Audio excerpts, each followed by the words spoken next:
নবী পাক সাল্লাল্লাহু আলাইহি ওয়াসাল্লামের উপর অন্তর থেকে দরুদ পড়ে নেই সাল্লাল্লাহু আলাইহি ওয়াসাল্লাম। মুহতারাম দোস্ত বুজুর্গ, আল্লাহ পাক রব্বুল আলামিন আমাকে আপনাকে এই পৃথিবীর ভিতরে পাঠিয়েছেন, নিশ্চয় একটা উদ্দেশ্য আছে। এই যে হায়াত দিছে, মওত দিছে, কেন দিছে? এর পিছনে নিশ্চয় কোনো কারণ আছে।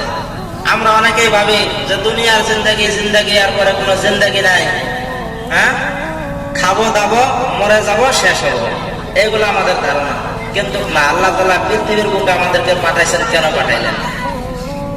আল্লাহ রাব্বুল আলামিন বলেন কোরআন কারীমের ভিতরে 29 নম্বর সূরা সূরা মুলক 2 নম্বর আয়াত রুকু নম্বর 1, আল্লাহ রাব্বুল আলামিন বলেন আল্লাযী খালাকাল মাউতা ওয়াল হায়াতা লিয়াবলুয়াকুম আইয়ুকুম আহসানু আমালা। মহান আল্লাহ রাব্বুল আলামিন বলেছেন, আমি আল্লাহ রাব্বুল আলামিন হায়াত এবং মওত দিয়েছি। এই হায়াত এবং মওত দিয়েছে এই জন্য আমি আল্লাহ তোমাদেরকে দেখবো, তোমাদের মধ্যে কে সবচাইতে বেশি ভালো আমল করে আসতে পারে। সম্মানিত বন্ধুগণ আমার, আল্লাহ রাব্বুল আলামিন আমাকে আপনাকে পৃথিবীর বুকে পাঠাইলেন সবচাইতে বেশি কে ভালো কাজ করতে পারে এই প্রতিযোগিতার জন্য পাঠাইলেন। কিন্তু আমি আপনি পৃথিবীর বুকে এসে আল্লাহর দ্বীন নিয়ে তো প্রতিযোগিতা করার দূরের কথা, দুনিয়ার ময়দানে দুনিয়া নিয়ে আমরা প্রতিযোগিতায় লেগে গেছি। যদি একতলা একজনে বিল্ডিং দিয়েছে, আমি কিভাবে 2 তলা বিল্ডিং করতে পারি, এই হলো আমাদের প্রতিযোগিতা। 2 তলা বিল্ডিং এর মালিক যখন আল্লাহ আমাকে বানিয়ে দিল, আপনাকে বানিয়ে দিল, আমার আপনার লোভ লালসা কমলো না। বিল্ডিং এর ছাদের উপর দেওয়ার রড, একটু রড যাচ্ছে, রড আমরা আকাশের দিকে বাহির করে দেই, যদি আরেক তলা দিতে পারি। আরেক তলা যখন হয়ে যায়, আমাদের লোভ লালসা শেষ হয় না, আরো রড আমরা উপর দিকে বাহির করে দেই, যদি আরো 1 তলা দিতে পারি। সম্মানিত বন্ধুগণ, তাই আমার নবী পাক সাল্লাল্লাহু আলাইহি ওয়াসাল্লাম বলেছেন, মানুষকে যদি গোটা পৃথিবীর মাল ধন সম্পত্তিও যদি দেওয়া হয়, মানুষের পেট ভরবে না গো বন্ধু, যতক্ষণ পর্যন্ত 3.5 হাত মাটি তার পেটে না ঢুকছে ততক্ষণ পর্যন্ত পেট ভরবে না। ভরবে যতদিন সে বেঁচে থাকবে। গোটা বিশ্ব যদি তাকে মানে রাজা হিসেবে যদি বানিয়ে দেওয়া হয়, ও তাওয়ার মনে মনে ভাববো যে মঙ্গল গ্রহতে যে যদি সেটা আমি রাজত্ব করা হতাম।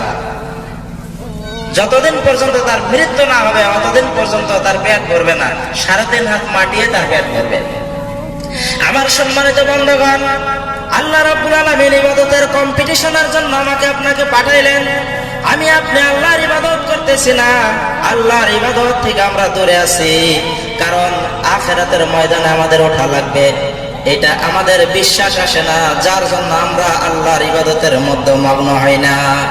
আল্লাহ রাব্বুল আলামিন যে আমাদেরকে কিয়ামতের দিবসে উঠাবেন, তার সঙ্গে আমাদের মুলাকাত হওয়া লাগবে। এই কথা যদি আমরা বিশ্বাস না করি, আল্লাহ রাব্বুল আলামিন তার জন্য কি বলেছেন? 7 নম্বর সূরা আনআম আয়াত নম্বর 31 রুকু নম্বর 4, আল্লাহ রাব্বুল আলামিন বলেন, قد خسر الذين كذبوا بلقاء الله। আল্লাহ রাব্বুল আলামিন বলেছেন, আল্লাহর সঙ্গে যারা মুলাকাত হওয়াকে অস্বীকার করে, আমার সঙ্গে যে মুলাকাত হওয়া লাগবে, দেখা করা লাগবে, আমার সম্মুখে উপস্থিত হওয়া লাগবে, এটা যারা অস্বীকার করে তারা ধ্বংসের মধ্যে যাবে। সম্মানিত বন্ধুগণ আমার, মহান আল্লাহ রাব্বুল আলামিন কোরআন কারীমের ভিতরে বলেছেন 30 নম্বর সূরা আসর, আল্লাহ রাব্বুল আলামিন সূরার মধ্যে বলেছেন, ওয়াল আসরি ইন্নাল ইনসানা লাফি খুসর। আল্লাহ রাব্বুল আলামিন জামানার কসম খেয়ে বলতেছে, আসর একটা সময়, এই সময়ের কসম খেয়ে বলতেছে, নিশ্চয় সমস্ত মানুষ ক্ষতিগ্রস্তের মধ্যে লিপ্ত আছে। আমার সম্মানীয় বন্ধুগণ, যত মানুষ আছে সমস্ত মানুষকে এই আয়াতের ভিতরে আল্লাহ রাব্বুল আলামিন উদ্দেশ্য করে বলেছে, কিন্তু তারপরে একটা আয়াত আছে, এই আয়াতের মধ্যে আল্লাহ রাব্বুল আলামিন মানুষকে বিভক্ত করে দিয়েছে, ভাগ করে দিয়েছে, যে সমস্ত মানুষ ক্ষতিগ্রস্ত না, তার মধ্যে কিছু কিছু মানুষ আছে তারা ক্ষতিগ্রস্ত হবে না। সেই মানুষগুলা কারা? আল্লাহ রাব্বুল আলামিন পরের আয়াতের মধ্যে বলে দিয়েছেন, ইল্লাল্লাযীনা আমানু ওয়া আমিলু আমিলুস সলিহাতি ওয়া তাওয়াসাউ বিল হাক্কি ওয়া তাওয়াসাউ বিস সাবর। মহান আল্লাহ রাব্বুল আলামিন বলেছেন, চারটি গুণ, চারটি কোয়ালিটি যে ব্যক্তির ভিতরে পাওয়া যাবে, ওই লোক ক্ষতিগ্রস্তের মতো না। চারটি গুণ, চারটি কোয়ালিটি কি? এক নম্বরে বলেছে ইল্লাল্লাযিনা আমানু, যারা ঈমান এনেছে। দ্বিতীয় নম্বরে বলেছে ওয়া আমিলুস সলিহাতি, নেক আমল করেছে। তিন নম্বর বলেছে ওয়া তাওয়াসাউ বিল হাক্কি, নিজে হক পথে চলে, অপরকে হক পথে চলার জন্য আহ্বান জানায়। চার নম্বর বলেছে ওয়া তাওয়াসাউ বিস সাবর, নিজে মুসিবতের সময় সবর করে এবং অপরকেও সবর করার জন্য, ধৈর্য করার জন্য অপরকেও সে আহ্বান জানায়। এই চারটি গুণ, চারটি কোয়ালিটি যার ভিতরে পাওয়া যাবে, ওই লোকটা ধ্বংসের মতো না। সম্মানিত বন্ধুগণ আমার, এখন একটু নিজের দিলের মধ্যে আমরা হাত রাখা বলি, এই চারটি বস্তু আমার আপনার ভিতরে পাওয়া যাবে কিনা। যদি ভালো করে যদি দেখি, আমার ভিতরে এই চারটি বস্তু পাওয়া যাবে না। ধৈর্যের কথা বলেছে, সবরের কথা বলেছে। দেখেন, ধৈর্য সহ্য আমাদের ভিতরে আছে না নাই? মানুষে যদি আমাকে আপনাকে কেউ গালি দেয়, তার পাল্টা জবাব যতক্ষণ পর্যন্ত না দিতে পারবো, ততক্ষণ পর্যন্ত আমার আপনার কোনো শান্তি নাই। ঠিক কি না বলেন? আমার সম্মানিত বন্ধুগণ, এই ধৈর্যের কথা আল্লাহ রাব্বুল আলামিন কেন বললেন? কারণ ধৈর্য একটা এমন একটি সম্পদ, মহা সম্পদ। এই সম্পত্তি যার আছে, ওই এই সম্পত্তির দ্বারা সব কিছু করতে পারে না নাই। আর ধৈর্য যার ভিতরে নাই, ও যদি রাজাও হয়ে যায়, বাদশাও যদি হয়ে যায়, সে ফকির হয়ে যাবে। কারণ ধৈর্য নাই। উজরে এক কথা বলবে, জনগণ আরেক কথা বলবে। মানুষের খেদমত করতে করতে তার যদি ধৈর্য যদি না থাকে, তার অনিচ্ছা ধরে যাবে। এক সময় এরকম বলবে যে মানুষের এত অত্যাচার আমার ভালো লাগে না, রাজপ্রসাদ যা আছে আমি ছেড়ে দিব, কারণ আমার ধৈর্য নাই। আর যদি ধৈর্য যদি থাকে, তাহলে সে ধৈর্য মধ্যে থাইকা সে অবশ্যই একদিন হইল উপর লেভেলের মধ্যে পৌঁছে যাবে। আমার সম্মানিত বন্ধুগণ, দেখেন, বড় একজন আলিম হবার যদি চায়, ডাক্তার যদি হইতে চায়, ইঞ্জিনিয়ার অফিসার যদি হইতে চায়, তাহলে তাও ধৈর্যের প্রয়োজন। যার ধৈর্য নাই, ও কোনোদিন কোন ধরনের বড় আলিম, ইঞ্জিনিয়ার অফিসার হইতে পারবো না। কারণ অনেক রাত জেগে জাগ্রত হয়ে থেকে পড়াশোনা করতে হয়, অনেক সময় শিক্ষকের হাতেও মার খাইতে হয়। এইবার যদি লোকটা মনে মনে ভাবে এত রাত জাগ্রত করে লেখাপড়া করা আমার পক্ষে সম্ভব না, বলেন তাহলে লোকটা বড় অফিসার হইতে পারবো নাকি, বড় আলিম হইতে পারবো নাকি? হইতে পারবো না। এইবার যদি মনে মনে ভাবে বাড়ির মধ্যে আমার আব্বার অনেকগুলা সম্পত্তি আছে, লেখাপড়া বাদ দিয়ে সম্পত্তির মধ্যে আমি যা কাজ করে খাই, বলেন সম্পত্তির মধ্যে যখন আসবে, হাল যখন পাবে, জমিন যখন ফসল ফেলাবে, সেখানে ধৈর্যের প্রয়োজন আছে না নাই? সেখানেও ধৈর্যের প্রয়োজন আছে। কারণ বৃষ্টির মধ্যে কোনো সময় ভিজতে হবে, রোদ্রের মধ্যে কোনো সময় পড়তে হবে। এইবার যদি মনে মনে ভাবে এটা আমার দ্বারা সম্ভব হবে না, কারণ এত কষ্ট আমি সহ্য করতে পারবো না, আমি বাড়িতে বসে থাকি, বাড়িতে বসে বসে তো কোনো ভাত পাবে না, অবশেষে ভিক্ষার ঝুলি কান্দে নিয়ে দাঁড়ে দাঁড়ে বেড়াইতে হবে না নাই? আমার বন্ধুগণ, ভিক্ষা যে করবে সেখানেও ধৈর্যের প্রয়োজন আছে, আছে না নাই? যারা ভিক্ষা করে তাদেরকে জিরাবেন, কত পরিশ্রম হয় ভিক্ষা করতে। একজনের বাড়ির দ্বারা যে বলবে আসসালামু আলাইকুম, বাড়িতে কেউ আছেন নাকি?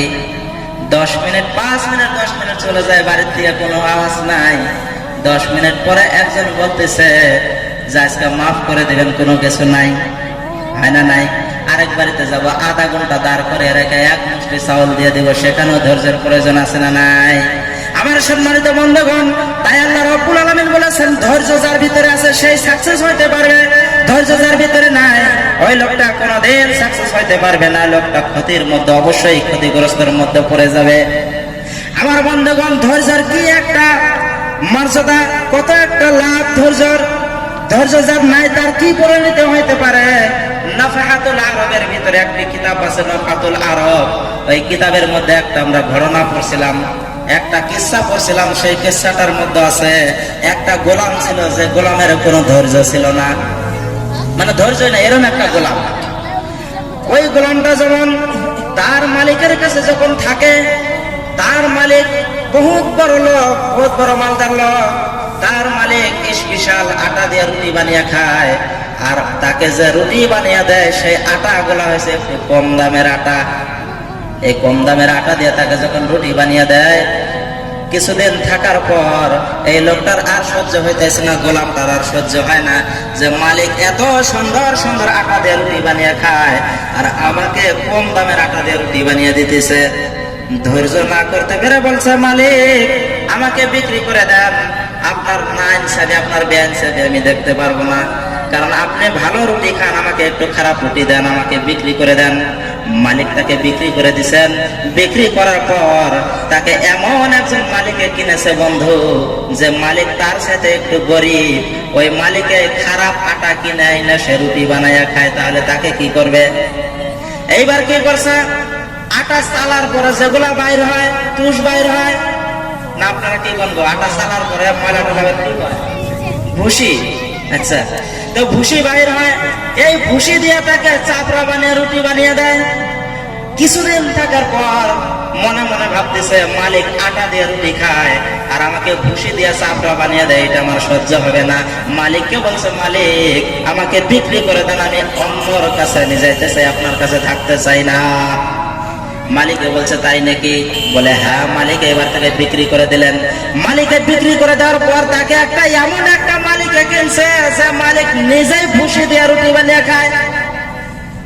এত পরিস্থিতি খারাপ, নিজেই ভুসি দিয়ে রুটি বানিয়ে খায়, তাহলে তাকে কি খিলাবে? তাকে কোন সময় খিলায়, আবার কোন টাইমে তাকে না খিলিয়েও রাখে।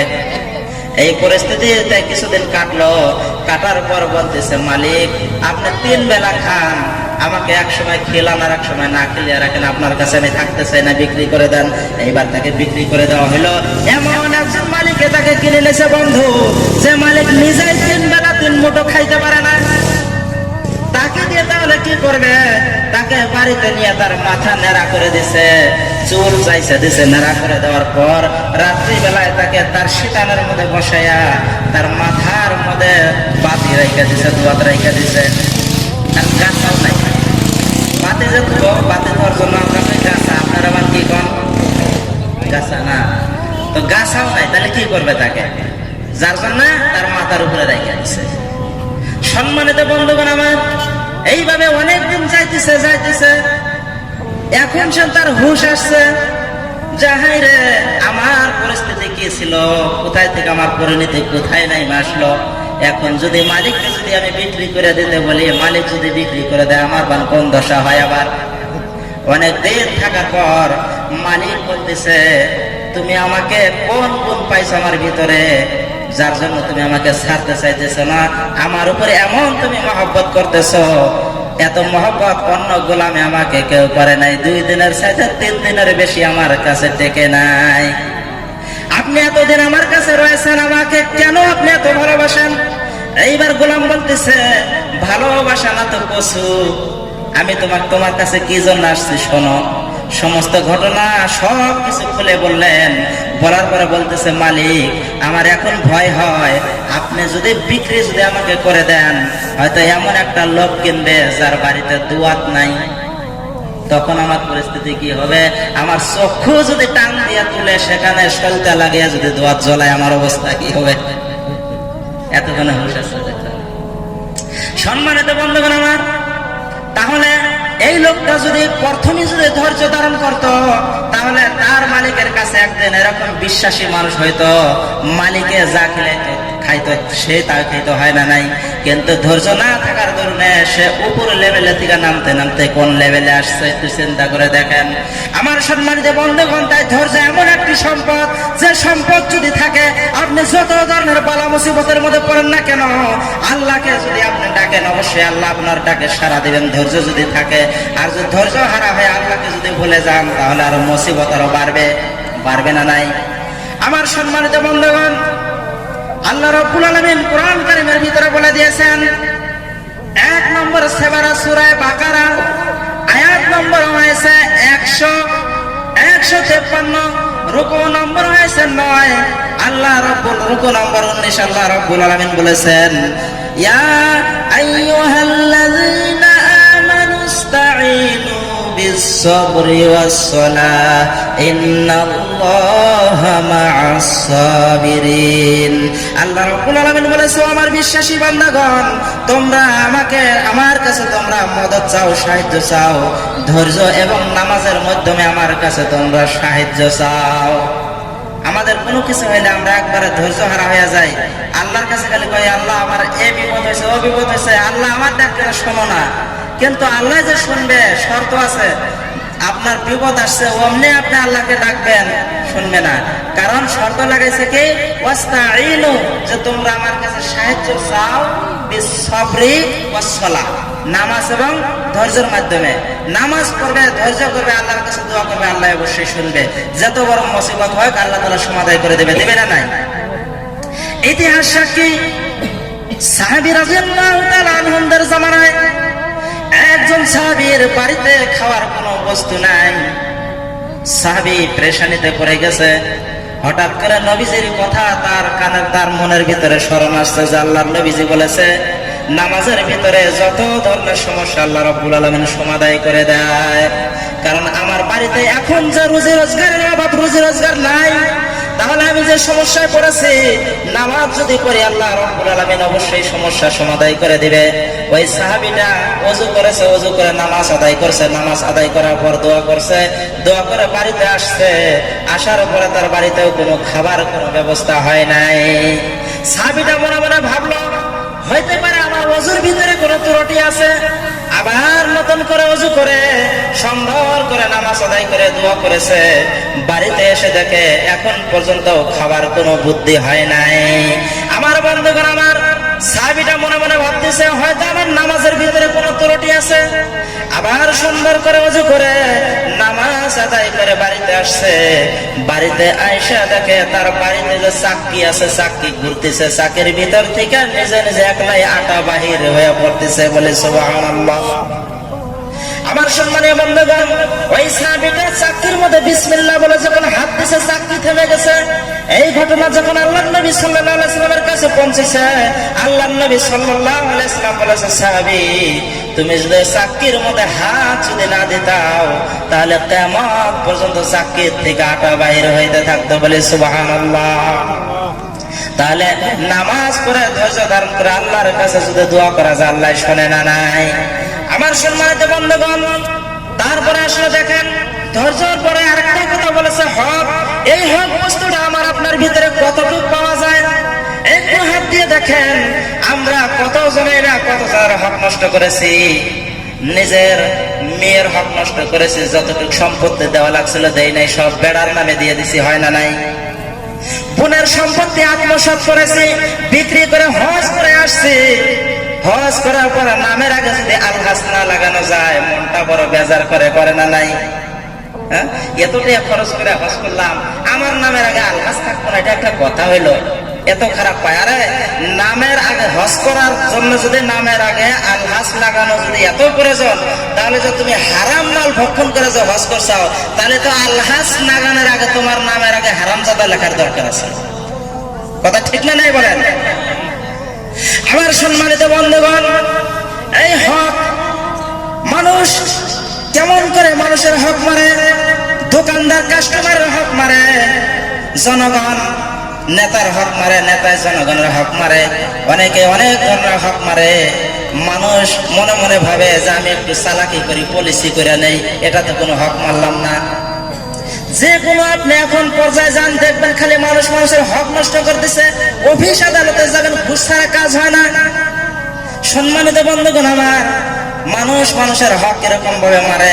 একটা মানুষ যে দোকানদারি করে, সেখানেও মানুষের হক মারে, মারে না নাই? বলে কিরকম করে? আমার ছোট্ট একটা ঘটনা মনে পড়ে গেল, একটা দর্জির ঘটনা। এটা আমি শুনছিলাম ঘটনাটা হলো, একটা লোক দর্জির কাছে জামা বানাইছে। এত সুন্দর জামা দেখা যায়, জামাটা পরিধান করে তার বন্ধুর বাড়িতে গেছে। তার বন্ধুর বাড়িতে যখন গেছে, বলছে, বন্ধু, তোমার জামা এত সুন্দর দেখা যায়, এই জামা তুমি কই থেকে বানাইছো এবং কত টাকা দিয়ে বানাইছো, কত মিটার কাপড় লাগছে? তার বন্ধু বলছে, আমার এলাকায় আমার পাশে একটা দর্জি আছে, তার কাছে আমি বানাইছি, কিন্তু জামার মধ্যে কাপড় লাগছে আমার 4 মিটার কাপড়। তখন তার বন্ধু বলে, তুই আমার সাথে কত খাড়া, আমি না তোর সাথে কত লম্বা, আমার 3 মিটার লাগে আর তোর 4 মিটার কিভাবে লাগে? দর্জি এখানে কাপড় চুরি করছে। এরপরে যদি বানাস তাহলে তুই কি করবি? ভালো করে হুঁশিয়ার হইয়া বানাস। তো এক কাপড়ে কি জীবন যায় গো? যায় না। কিন্তু পরে আবার যখন কাপড় বানানোর প্রয়োজন পড়ছে দর্জির কাছে গেছে, বলে দর্জি ভাই আমাকে একটু মেজার দিয়ে একটু কাপড়টা বানিয়ে দেন না। তো মেজার দিচ্ছে, দেওয়ার পরে বলে কাপড় কত ফুট লাগবে? বলছে যে কাপড় তো আপনার 4 মিটার লাগবে। তো উনি বলছে যে আমার দোস্ত বলছে 3 মিটার কাপড়ে হয়, আপনি বলতেছেন 4 মিটার লাগে। তখন বলছে যে তোমাকে এই কথা বলছে না তার কাছে যাবে না। এখন সব দর্জি পরে ঘর ঘর, তখন তো দর্জি ছিল না। তো তখন কইছে ঠিক আছে, ও কি বলছে বলছে বলুক, কিন্তু আমার কথা হলো এই যে আপনি যে কাপড়টা যে বানাবেন আমার জন্য, আমার সামনে আপনার কাপড়টা কাটা লাগবে, কাইডে আপনি কোন টুকরা দিয়ে কোন কি করুন আমাকে হিসাব বুঝিয়ে দেওয়া লাগবে। হ্যাঁ বলছে এই তো সব লাইনে আসতো, দেখো আমি কাটি। তোর সামনে মেজার দিয়ে 4 মিটার কাটছে, কাটার পরে 1 মিটার কাপড় একবারে 1 মিটার একবারে কাটছে। কাটার পর বাকি যেগুলো আছে ওইগুলো যেভাবে আর কি কাটা লাগে ওই পদ্ধতিতে কাটছে। কাটার পর দেখ মানুষের কথা সংসার অন্য ফাল পারস, দেখ তো আমি তোর কাপড় কোন জায়গায় চুরি করলাম, আমি তো হিসাব নেই। এই যে টুকরাটা দেখতেছস এটা হলো তোর কলি, এটা হলো প্লেট, এটা হলো আস্তিন, এটা হলো কলার, এটা হলো ডানের পকেট, এটা হলো বামের পকেট, আর এটা হলো হামলেঙ্গে। বড় টুকরাটা যায় যে এটা হলো হামলেঙ্গে। বুঝছেন কি? ঠকানোর কি বাকি রয়েছে? তার মানে এটা আমি নেবো। বেসরা মানে মূর্খ, কোনো কিছু বোঝে না, ভাবছে এটা হিন্দি দিয়ে বলে যে হামলেঙ্গে, তাই ভাববো যে এটা বান, এটাও মানে একটা কাপড়ের টুকরার বান নাম। তারপরে যা বন্ধু, আরে হামলেঙ্গের মধ্যে তো 1 মিটার কাপড় চলে যায়, আর তুই কি আমার শরমটা দিলি? ঠকানোর বাকি আছে। সম্মানিত বন্ধুগণ আমার, লক্ষ্য করে শুনবেন, আল্লাহ রাব্বুল আলামিনের কাছে আপনারা ঠেকা থাকেন, কিন্তু কোন মানুষের কাছে আপনারা ঠেকা থাকেন না। কারণ আল্লাহ রাব্বুল আলামিন ইচ্ছা করলে আল্লাহ মাফ করে দিতে পারে, কিন্তু মানুষের কাছে যদি আপনি ঠেকা থাকেন এটা আল্লাহ মাফ করে দিবেন না। কারণ কাল কিয়ামতের দিবসে আল্লাহ রাব্বুল আলামিন 3টি আদালত কায়েম করবেন। 1 নম্বর আদালত থাকবে হকের আদালত, এই হক হলো আল্লাহর হকের আদালত। 2 নম্বর আদালত থাকবে বান্দার হকের আদালত। 3 নম্বর আদালত থাকবে কাফের মুশরিকের আদালত। বন্ধুগণ আমার, কাফের মুশরিকের যেটা আদালত, এই আদালতের মধ্যে আল্লাহ রাব্বুল আলামিন ক্ষমার কোনো রাস্তা রাখবেন না, বিনা হিসাবে তাদেরকে জাহান্নামের মধ্যে পাঠিয়ে দিবে বলে নাউজুবিল্লাহ।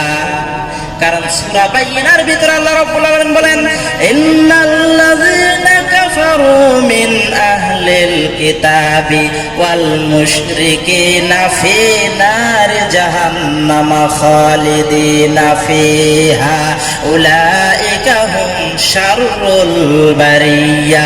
আল্লাহ রাব্বুল আলামিন বলেন, নিশ্চয় যারা আহলে কিতাবের মধ্যে থেকে যারা মুশরিক, অর্থাৎ যাদেরকে আসমানি কিতাব দেওয়া হয়েছে, এই কিতাবগুলো যারা কুফরি করছে, মানে নাই, আল্লাহর সঙ্গে যারা শিরক করেছে, তাদের এমন জাহান্নাম যে জাহান্নামের মধ্যে তারা সব সময় থাকবে। আর পৃথিবীর মধ্যে যত ধরনের প্রাণী আছে, আল্লাহ বলে সমস্ত প্রাণীর মধ্য থেকে সবচেয়ে তারাই হলো সবচেয়ে নিকৃষ্ট প্রাণী। সম্মানিত বন্ধুগণ, 2 নম্বর আদালত বলা হয়েছে আল্লাহর হকের আদালত। যেমন আল্লাহ রাব্বুল আলামিন আমাকে আপনাকে বানিয়েছে আল্লাহ রাব্বুল আলামিনের সিজদা করার জন্য, রোজা রাখার জন্য, শরীয়ত মানার জন্য, এটা হলো আল্লাহর হক। যদি এই বিধান যদি আমরা না মানি, না মাইনা আল্লাহকে তো বিশ্বাস করছি আল্লাহ একজন, এটা তো বিশ্বাস করছি, না মাইনা যদি আমরা ইবাদত না করে যদি কবরে যাই, আল্লাহ রাব্বুল আলামিন ইচ্ছা করলে তাকে মাফ করতেও পারে, আবার আল্লাহ রাব্বুল আলামিন যদি চাহে তাকে শাস্তিও দিতে পারে। সম্মানিত বন্ধুগণ আমার, 3 নম্বর আদালতটা হলো বান্দার হকের আদালত। বান্দার হকের আদালতে আল্লাহ রাব্বুল আলামিন মাফ দিবেন না, আল্লাহ রাব্বুল আলামিন বান্দার হক আদায় করে দেওয়ার পরে তাকে মাফ করাবেন। তাই আল্লাহর নবী সাল্লাল্লাহু আলাইহি সাল্লাম বলেছেন সাহাবাদেরকে, ও সাহাবারা বলো সবচেয়ে গরীব লোককে?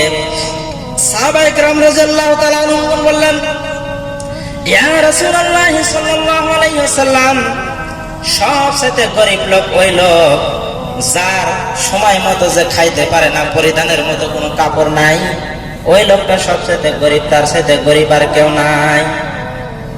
নবী পাক সাল্লাল্লাহু আলাইহি সাল্লাম বলেছেন, ও সাহাবী, না সে গরিব না, শোনো নাও, সবচেয়ে গরিব ওই লোকটা যে লোকটা কিয়ামতের দিবসে উহুদ পাহাড়ের বরাবর সোয়াব নিয়ে হাজির হবে, কিন্তু অবশেষে যত পরিমাণ সোয়াব নিয়ে গেছিল সব সোয়াব শেষ হয়ে যাবে।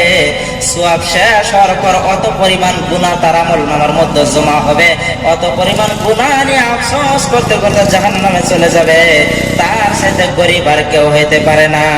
আল্লাহর নবী সাল্লাল্লাহু আলাইহি সাল্লামকে সাহাবারা জিজ্ঞাসা, হুজুর এটা কিরকম ভাবে সম্ভব? আল্লাহর নবী সাল্লাল্লাহু আলাইহি সাল্লাম বলে দিলেন, সাহাবী, মনে করেন কোন একটা মানুষ অনেকগুলা নেক আমল করে গেছে, নেক আমল করতে করতে আমলের পাহাড় সাজাইছে, কিয়ামতের দিবসে সে নেক আমল নিয়ে হাজির হবে, কিন্তু দুনিয়ার মধ্যে সে মানুষের সাথে অন্যায় ব্যবহার করেছে, মানুষকে ঠকাইছে, মানুষকে অন্যায় ভাবে গালি দিয়েছে, বিচার টাকা লাগছিল একজনের পক্ষে, কিন্তু টাকা খেয়ে আরেকজনের পক্ষ দিছে। কিয়ামতের দিবসে লোকটি যখন নেকির পাল্লার মধ্যে যখন তার নেকির সম্মুখে যখন দাঁড়াবে, আল্লাহর সম্মুখে তার পাওনাদারীরা দাঁড়িয়ে যাবে, বলবে, আল্লাহ এই লোকটা আমাকে অন্যায় ভাবে একটা থাপুর দিয়েছিল, আমি আজকে তার বদলা চাইতেছি। আল্লাহ রাব্বুল আলামিন বলবে, বান্দা আজকে তো কোনো টাকা পয়সার লেনদেন হবে না, যা তোর যতটুকু অন্যায় করেছে অন্যায় মোতাবেক তার আমল নামায় থেকে আমি আল্লাহ তোকে এতটুকু সওয়াব দিয়ে দিলাম, তুই রাজি হয়ে যা। আল্লাহ রাব্বুল আলামিন তাকে বিদায় করে দিবেন। এইবার আরেকজন লোক তার বোন দাঁড়াবে, আল্লাহ আমার ভাই আমার সম্পত্তি দখল করে খেয়েছে, বাপের সম্পত্তি আমাকে দেয় নাই, এখন আমি তার বিচার চাই, তার বদলা চাই। আল্লাহ বলবে, রে বান্দি, তুই যদি এখন তার বিচার চাস, এখন তো টাকা পয়সার কোনো লেনদেন নাই, তোর যতটুক হক নষ্ট করেছে হক অনুযায়ী আমি আল্লাহ তার আমল নামায় থেকে তোকে আমি নেকি দিয়ে দিলাম, তুই নিয়ে যা। তাকেও বিদায় করবে। এইভাবে অনেক পাওনাদার আসবে, আস্তে আস্তে সমস্ত নেকি শেষ হয়ে যাবে রে বন্ধু, আরো অনেকগুলা লোক বাকি থাকবে, কিন্তু এখন তাদেরকে কি দিবে?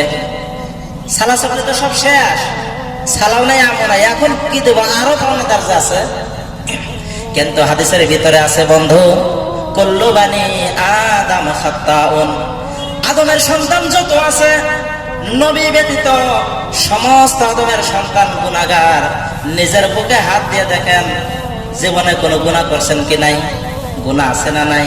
সকলের আমল নামায় কম বেশি গুনাহ আছে। তো ওই লোকগুলা যে তারা আরজি করবে, আবদার দাঁড়াবে আল্লাহর কাছে, বলবে, আল্লাহ আমার হক আমি চাই। আল্লাহ বলবে, বান্দা তুই অমুক দিন অমুক গুনাহ করছিলি না নাই? বলে হ্যাঁ।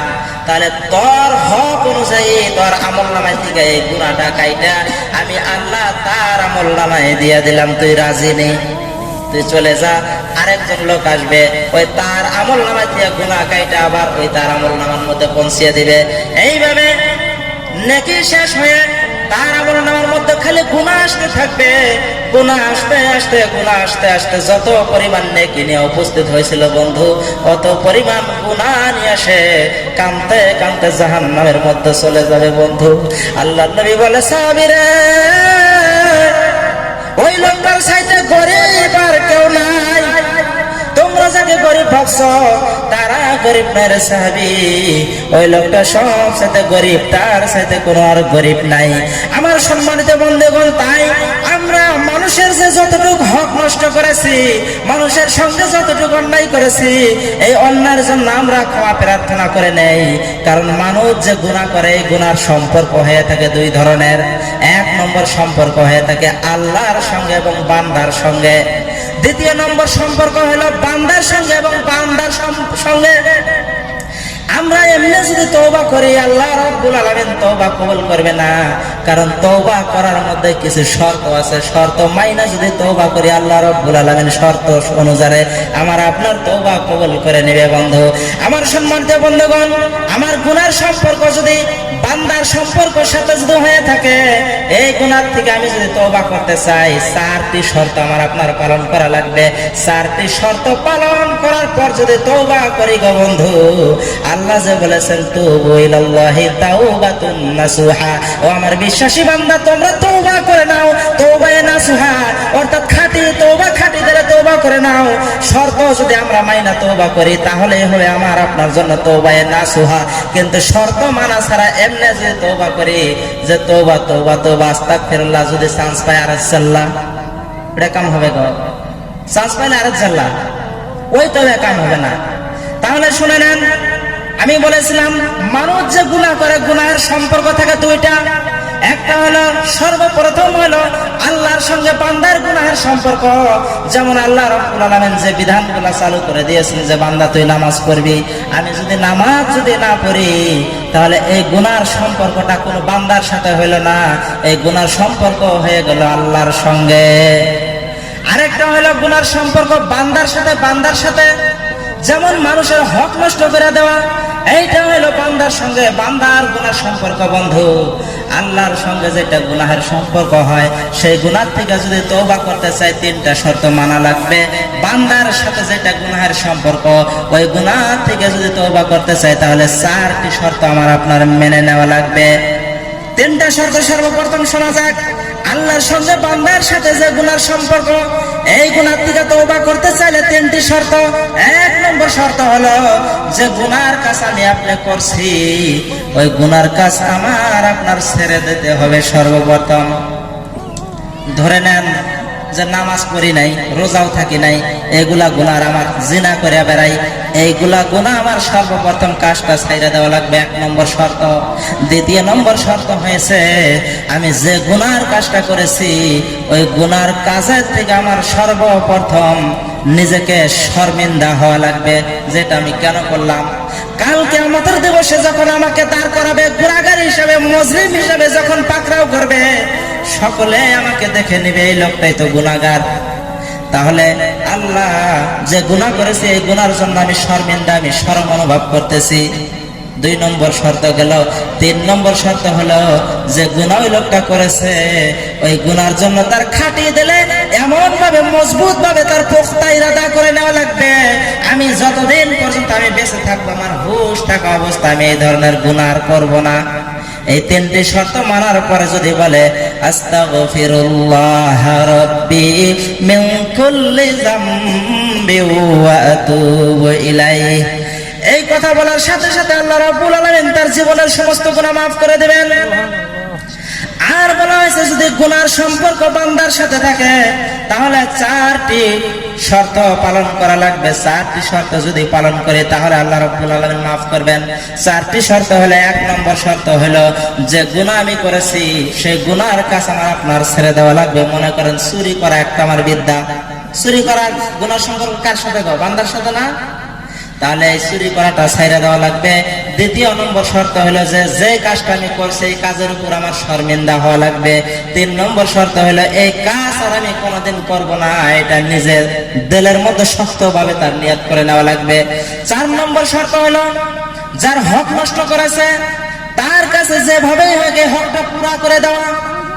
যদি মালধন যদি হয়ে থাকে, টাকা পয়সা যদি হয়ে থাকে, তাহলে তাকে ফেরত দিয়ে দেওয়া, তার কাছে জরিমানা দিয়ে দেওয়া। আর যদি এরকম বস্তু না হয়, ফেরত দেওয়ার কোনো বস্তু না, মনে করেন অন্যায়ভাবে একজনকে একটা গালি দিয়েছিলাম, এটা কি ফেরত দেওয়ার কোনো বস্তু?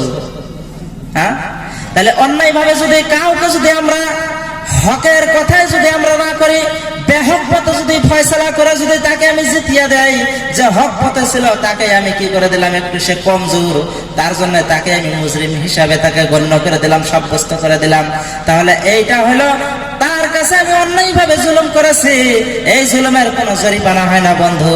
তাহলে তার হাত ধরে হোক, তার পাও ধরে হোক, তাহলে আমার আপনার তার কাছ থেকে মাফ চাইয়া নেওয়া লাগবে। এইভাবে যখন চারটি শর্ত আমার আপনার পরিষ্কার ভাবে পালন করা হলো, আল্লাহ রাব্বুল আলামিন সঙ্গে সঙ্গে তার জীবনের গুনাহ মাফ করে দিবে, বলে সুবহানাল্লাহ। আমার সম্মানিত বন্ধুগণ, তারপরে বলা হয়েছিল দুই নম্বর পয়েন্টের কথা বলা হয়েছিল নেক আমলের কথা। এক নম্বর পয়েন্টের কথা বলা হয়েছিল ইমানের কথা বন্ধু, কারণ চারটি পয়েন্টের মধ্যে আলোচনা হইতেছে। একটা হলো ইমান, একটা হলো নেক আমল, একটা হলো হক, আর একটা হলো সবর ধৈর্য। দুইটা চলে গেল বন্ধু, আর বাকি রইল দুইটা হক, একটা হলো নেক আমল এবং ইমান। সম্মানিত বন্ধুগণ, এই দুইটা বস্তু এমন একটা বস্তু একে অপরের সাথে জড়িত। যেমন একটা সাইকেল আছে, সাইকেলের যেমন দুইটাই চাক্কার প্রয়োজন। একটা চাক্কা যদি না থাকে, আর একটা চাক্কা যদি আপনি স্বর্ণ দিয়া মুক্তা দিয়েও যদি বানান, বলেন সাইকেল চালান যাবে না? যাব না। তদ্রূপ আমল এবং ঈমান দুইটা এরকম, আপনার যদি ঈমান যদি থাকে আল্লাহর প্রতি কিন্তু আমল নাই, তাহলে ওইরকম আপনি ডাইরেক্ট আল্লাহর জান্নাতে যাইতে পারবেন না। আর যদি আমল আছে কিন্তু ঈমান নাই, তাহলে তো আল্লাহর জান্নাতে তবুও যাওয়া যাবে না। কারণ ঈমান ছাড়া আমল দিয়ে যদি জান্নাতে যাওয়া যায় তোরে বন্ধু, তাহলে